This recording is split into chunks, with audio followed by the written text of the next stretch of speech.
Everyone, the thoughtful investor book के chapter number 19 में आपका स्वागत है। आज का हमारा टॉपिक है market share gain with ROE.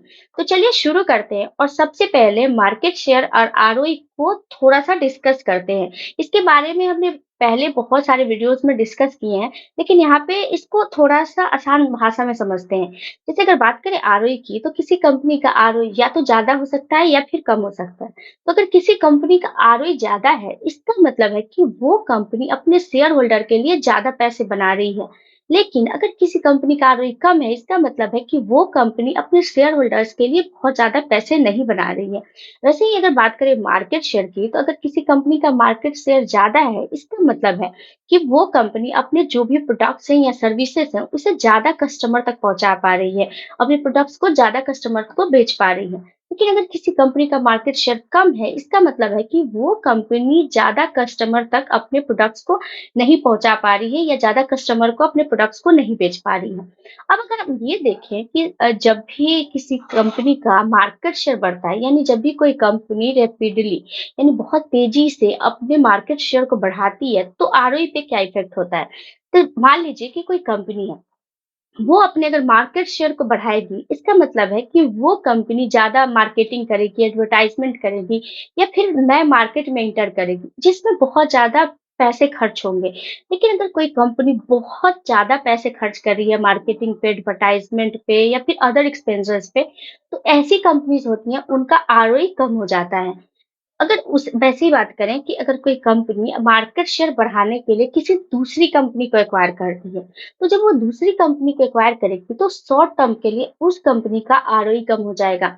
वैसे ही अगर मान लीजिए कि एक कंपनी है, वो अपना मार्केट शेयर बढ़ा रही है, यानी वो दूसरे मार्केट में एंटर करेगी, तो इसके लिए उस कंपनी को नए इंफ्रास्ट्रक्चर्स बनाने होंगे, नए मतलब स्टाफ को ज्वाइन कराने पड़ेंगे। इसके अलावा कंपनी को नए टेक्नोलॉजी पे वर्क करना पड़ेगा, ताकि जो कंपनी है वो ग्रो कर सके। तो इन सारी चीज़ों में कंपनी का ज़्यादा पैसा खर्च होगा, जिसके कारण भी आरओई इफ़ेक्ट होता है और आरओई जो होता है वो डाइल्यूट होता है या फिर आरओई कम होता है। तो अगर किसी कंपनी का मार्केट शेयर बढ़ने के कारण से आरओई इफ़ेक्ट हो रहा है, आरओई डाइल्यूट हो रहा है, आरओई कम हो रहा है, तो ऐसी जो कंपनीज़ होती हैं वो लॉन्ग टर्म में बहुत अच्छा नहीं कर पाती हैं। लेकिन अगर किसी कंपनी का आरओई डाइल्यूट नहीं हो रहा है, यानी कोई कंपनी बिना आरओई को डाइल्यूट किए, बिना आरओई पे इफ़ेक्ट डाले और मार्केट शेयर को गेन कर रही है, तो बसंत महेश्वरी जी बताते हैं कि जो ऐसी कंपनीज़ होती हैं, वो बहुत अच्छी होती हैं और वो लॉन्ग टर्म में बहुत अच्छे रिजल्ट्स देती हैं। अब यहाँ पे एक पॉइंट आया, आरओई डाइल्यूशन। आरओई डाइल्यूशन का मतलब होता है कि कंपनी जो होती है वो नए शेयर इश्यू करती है। यानी जो भी आउटस्टैंडिंग शेयर्स होते हैं, उसमें और भी ज़्यादा शेयर्स जुड़ जाते हैं, जिसके कारण जो कंपनी का प्रॉफिट होता है, वो ज़्यादा लोगों में डिवाइड होता है, जिससे कंपनी का ईपीएस घट जाता है। जैसे अगर एग्ज़ाम्पल से समझें, तो मान लीजिए कि कोई कंपनी है, वो ₹100 प्रॉफिट कर रही है और उस समय पे 10 शेयर हैं, यानी जो ₹100 हैं, वो 10 लोगों में बँटेंगे। लेकिन मान लीजिए कंपनी नए शेयर इश्यू करती है, 5 नए शेयर इश्यू करती है, इसका मतलब है जो शेयर हो गए, वो 15 हो गए। यानी जो ₹100 कंपनी प्रॉफिट गेन कर रही थी, वो 10 की जगह अब 15 लोगों में बँटेंगे। इसका मतलब है कि जो शेयर होल्डर हैं, उनकी जो प्रॉफिट हो रही थी, जो अर्निंग हो रही थी पहले अपने शेयर से, वो कम हो जाएगा। तो इससे शेयर होल्डर का जो ईपीएस होता है, अर्निंग पर शेयर, वो घट जाता है। तो जब भी कंपनी का आरओई डाइल्यूट होता है, तो इससे शेयर होल्डर को इफ़ेक्ट पड़ता है और शेयर होल्डर जितना पहले अर्न कर रहे थे अपने शेयर से, उससे वो घट जाता है, उनका ईपीएस घट जाता है। तो ये होता है आरओई डाइल्यूशन। अब अगर बुल मार्केट समझे, बुल मार्केट का क्या मतलब होता है, एकदम आसान भाषा में, तो बुल मार्केट में स्टॉक के जो प्राइसेस होते हैं वो बढ़ जाते हैं। इसके बहुत सारे कारण हो सकते हैं, जैसे इकोनॉमी स्ट्रांग है या इसके अलावा मार्केट का जो सेंटीमेंट है वो पॉजिटिव है। तो ये सारे कारण होते हैं बुल मार्केट के, जिसमें स्टॉक के प्राइसेस बढ़ जाते हैं। आगे बसंत महेश्वरी जी बताते हैं कि जब भी कोई कंपनी बहुत तेजी से ग्रो करने के लिए अपने आरओई को डाइल्यूट करती है, तो शॉर्ट टाइम के लिए जो उसके स्टॉक के प्राइसेस होते हैं वो बढ़ जाते हैं। लेकिन जैसे इन्वेस्टर्स के जो सेंटिमेंट्स होते हैं वो बदलते हैं, वैसे ही जो स्टॉक के प्राइसेस होते हैं वो फॉल हो जाते हैं। इसे हम एक एग्जांपल के थ्रू समझते हैं। मान लीजिए एक टेक्नोलॉजी की कंपनी है, वो बुल मार्केट के टाइम पर एक लीडिंग स्टॉक है। कंपनी जो है वो डिसाइड करती है कि अपना ज़्यादातर जो इनकम है, ज़्यादातर जो पैसा है, उसे आर-एन-डी पे यानी रिसर्च एंड डेवलपमेंट पे खर्च करेगी ताकि वो नए प्रोडक्ट का इनोवेशन कर सके। यानी नए प्रोडक्ट के इनोवेशंस के लिए वो रिसर्च एंड डेवलपमेंट पे ज़्यादा खर्च करना चाह रही है। चूँकि बुल मार्केट का टाइम होता है, तो उस समय पे जो इन्वेस्टर्स होते हैं, उनका जो सेंटिमेंट होता है वो पॉजिटिव होता है। इसलिए ज़्यादातर जो इन्वेस्टर्स होते हैं, वो कंपनी के ग्रोथ पे फोकस करते हैं, ना कि शॉर्ट टर्म पे जो आरओई इफेक्ट हो रहा है उससे। यानी शॉर्ट टर्म में जो आरओई डाइल्यूट हो रहा है, उस पे ध्यान देने के बजाय कंपनी के ग्रोथ पे वो ध्यान देते हैं। वो देखते हैं कि कंपनी अपने रिसर्च और डेवलपमेंट में पैसे इन्वेस्ट कर रही है, यानी कोई नया प्रोडक्ट इनोवेट करेगी या फिर वो कंपनी उस समय पे लीडिंग कंपनी होती है, इसलिए उसके ग्रोथ को देखते हैं, ना कि उसके शॉर्ट टाइम पे जो आरओई पे इफेक्ट होता है उससे। लेकिन जब मान लीजिए वो कंपनी जो है वो रिसर्च एंड डेवलपमेंट पे बहुत ज़्यादा पैसा खर्च कर रही है, इसकी वजह से उसका जो आरओई है वो डाइल्यूट हो रहा है।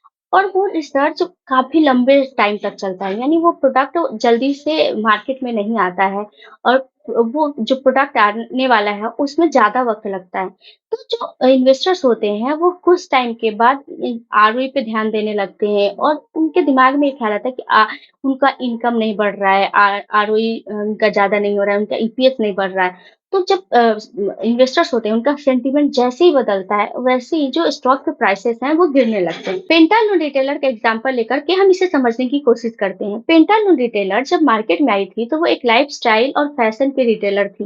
लेकिन 2003 से 2008 के बुल मार्केट के टाइम पे इस कंपनी ने बहुत ज़्यादा एग्रेसिवली एक्सपेंड करने के बारे में सोचा। इसके लिए इस कंपनी ने अपने जो भी बिज़नेस थे, उसको बहुत सारे अनरिलेटेड बिज़नेसेस में डाइवर्सिफ़ाई किए। जैसे कि ग्रोसरी, होम फर्निशिंग, इसके अलावा office suppliers, real estate management, consumer finance, यानी बहुत सारे अनरिलेटेड बिज़नेस यानी जो उसका मेन बिज़नेस था, उससे बिल्कुल डिफरेंट बहुत सारे बिज़नेसेस में इस कंपनी ने डाइवर्सिफ़ाई किया और बहुत एग्रेसिवली ग्रो करने की कोशिश की, ताकि वो बहुत ज़्यादा मार्केट शेयर गेन कर सके। यानी बहुत ज़्यादा मार्केट शेयर गेन करने के लिए कंपनी ने बहुत सारे अनरिलेटेड बिज़नेस में अपने बिज़नेस को डाइवर्सिफ़ाई किया। लेकिन जितने भी बिज़नेसेस में उसने डाइवर्सिफ़ाई किए, उसमें बहुत सारे बिज़नेसेस ने बहुत अच्छे प्रॉफ़िट नहीं जनरेट की। बहुत सारे ऐसे बिज़नेसेस थे जो पूरी तरह से फ़ेल हुए और आगे चल के वो सोल्ड हो गए। तो बहुत सारे ऐसे बिज़नेसेस थे जो फ़ेल हुए और आगे जाकर के वो किसी और कंपनी में मर्ज हुए। तो जिससे कंपनी का जो आरओई था वो बुरी तरह से इफ़ेक्ट हुआ। यानी 2003 में जो कंपनी का आरओई 25% था, वो 2008 में घट करके 20% हुआ। जिसकी वजह से इन्वेस्टर के सेंटिमेंट्स पे इफ़ेक्ट हुआ और जो पेंटालून रिटेलर के स्टॉक के प्राइसेस थे, वो 90% तक गिर गए। यानी यहाँ पे कंपनी ने बहुत सारे अनरिलेटेड बिज़नेसेस में डाइवर्सिफ़ाई किए, जिससे कंपनी का जो आरओई था वो डाइल्यूट हुआ और स्टॉक के प्राइसेस गिरे। तो इससे हमें जो सीखने को मिलता है वो है कि डाइवर्सिफ़िकेशंस बिज़नेसेस का बहुत अच्छा नहीं होता है। अगर हमें अपने बिज़नेस को डाइवर्सिफ़ाई करना है, तो हमें उन बिज़नेसेस में डाइवर्सिफ़ाई करना चाहिए जो बिज़नेसेस हमें समझ में आ रहे हैं, या फिर उन बिज़नेसेस में डाइवर्सिफ़ाई करने चाहिए, जो बिज़नेसेस हमारे कोर बिज़नेस से रिलेटेड हो। यानी जो बिज़नेस हम कर रहे हैं, उससे जो बिज़नेस में हम जा रहे हैं, वो बिज़नेसेस उससे जुड़े होने चाहिए।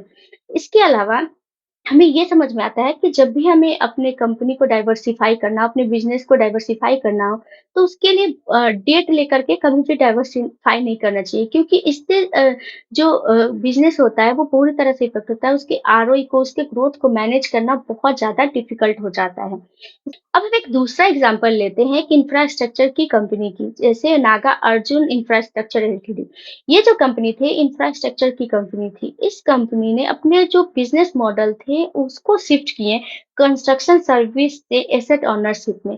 ज़्यादा कंपनी को ग्रोथ दिलाने के लिए, कंपनी के ग्रोथ को मेंटेन रखने के लिए और ज़्यादा मार्केट से शेयर के लिए इस कंपनी ने अपने जो बिजनेस मॉडल थे उसको शिफ्ट किए। तो इस बिज़नेस मॉडल को शिफ्ट करने से जो कंपनी थी, उसको जो वो दूसरे जो कंपनीज़ थी, उनके लिए रोड या इंफ्रास्ट्रक्चर्स बिल्ड कर रही थी। ये कंपनी अब जो इंफ्रास्ट्रक्चर्स के एसेट थे, उसे बोट स्कीम के थ्रू, यानी build, operate and transfer scheme के थ्रू जो एसेट्स थे इंफ्रास्ट्रक्चर्स के, उनको खुद ऑन कर रही थी और ऑपरेट कर रही थी। जिससे कंपनी जो थी स्टेडी रेवेन्यू जनरेट कर पा रही थी। जहाँ पे जब पहले एक कंपनी जब इंफ्रास्ट्रक्चर यानी कंस्ट्रक्शंस में वर्क कर रही थी, तो उस समय पे उसे किसी भी प्रोजेक्ट्स के लिए दूसरी कंपनी पर डिपेंड होना पड़ता था या फिर जिस प्रोजेक्ट्स पे वो कर वर्क कर रही है, उसमें किसी डेवलपमेंट के लिए या किसी चेंज के लिए उसे दूसरी कंपनी से पूछना पड़ता था और उसे अगर नया प्रोजेक्ट चाहिए होता तो उसे दूसरी कंपनी पर डिपेंड करना पड़ता था। अब इस बोट स्कीम के थ्रू कंपनी जो थी वो अपने जो भी एसेट्स थे उस पे खुद ऑन कर रही थी या ऑपरेट कर रही थी, जिसके कारण कंपनी का पूरा कंट्रोल था उस पे और जिसके कारण कंपनी अच्छे रेवेन्यू जनरेट कर पा रही थी। लेकिन यहाँ पे एक चीज़ समझने वाली होती है कि यहाँ पे कंपनी अच्छा रेवेन्यू जनरेट कर पा रही थी इसके थ्रू, लेकिन जब भी कोई कंपनी एसेट्स को ऑन या ऑपरेट करती है, तो इसके लिए बहुत ज़्यादा पैसे खर्च करने की ज़रूरत पड़ती है। इसके लिए जो कंपनीज़ होती है, वो डेट लेती है। जब कंपनी डेट लेती है, तो इससे उसका आरओई इफ़ेक्ट होता है, यानी आरओई डाइल्यूट होता है और इससे उसका जो वैल्यूएशन रेशियो है, पी/ई रेशियो है, वो भी इफ़ेक्ट होता है। अगर आरओई डाइल्यूट होता है तो वैल्यूएशन रेशियो भी कम होता है। जैसे मान लीजिए एक कंस्ट्रक्शन की कंपनी है, उसका आरओई है 20%। और उसका जो वैल्यूएशन रेशियो है, ई रेशियो है, वो है 10। इसका मतलब है कि जो कंपनी है, उसका जो वैल्यू है, जितना वो अर्न कर रही है, उसके 10 गुना है। लेकिन अगर मान लीजिए कि कंपनी का जो आरओई है, वो डाइल्यूट हुआ, यानी कंपनी का आरओई 20% से घट करके 15% हो गया। तो इससे जो उसका वैल्यूएशन रेशियो है, वो भी इफ़ेक्ट होगा। जैसे अगर मोटा-मोटी मान लें कि उसका वैल्यूएशन रेशियो है, वो पहले 10x था, वो घट करके 8x हो गया। यानी जो कंपनी का वैल्यू है, वो जितना अर्न कर रही है, उससे अब 8 गुना हो गया। यानी पहले 10 गुना था, अब 8 गुना हो गया। तो जब भी कोई कंपनी दूसरे एसेट्स को ऑन या ऑपरेट करती है, तो इससे कंपनी का आरओई डाइल्यूटेड होता है और वैल्यूएशन रेशियो इफेक्ट होता है। फिर बात करें कि इसके क्या बेनिफिट्स हैं या क्या इसके नुकसान हैं, यानी जब कंपनी दूसरे एसेट्स को ऑन या ऑपरेट करती है, तो उसके क्या फ़ायदे होते हैं और क्या नुकसान होते हैं, इसके बारे में तो कंपनी जब एसेट्स को ऑन करती है, तो कंपनी स्टेडी रेवेन्यू जनरेट कर पाती है। इसके अलावा उसका पूरा कंट्रोल होता है और कंपनी नए प्रोजेक्ट्स को बड़े प्रोजेक्ट्स को फाइनेंस कर सकती है। लेकिन अगर इसके नुकसान की बात करें, तो इससे कंपनी का जो आरओई है, वो डाइल्यूट होता है। इसके अलावा कंपनी का जो डेट है, वो बढ़ता है, वैल्यूएशन रेशियो इफेक्ट होता है। इसके अलावा अगर प्रोजेक्ट सक्सेसफुल नहीं हुआ, तो कंपनी के प्रॉफिट पे बहुत ज़्यादा इफेक्ट होता है, यानी उसका आरओई बहुत ज़्यादा इफेक्ट होता है। तो इस वीडियो में हमने देखा market share gain with ROE. इसको हमने डिटेल में समझा। आगे हम इस चैप्टर को और भी कंटिन्यू करेंगे आने वाले वीडियोज़ में और डिटेल में समझेंगे मार्केट शेयर को, ताकि जिस कंपनीज़ में हमने इन्वेस्ट किया है, हम ये समझ सकें क्या वो कंपनी है, वो मार्केट शेयर कर रही है या नहीं। तो ये था इस वीडियो का अंत। आई होप आपको अच्छा लगा होगा। अगर वीडियो अच्छा लगा है तो वीडियो को लाइक करिए। तब तक के लिए थैंक यू।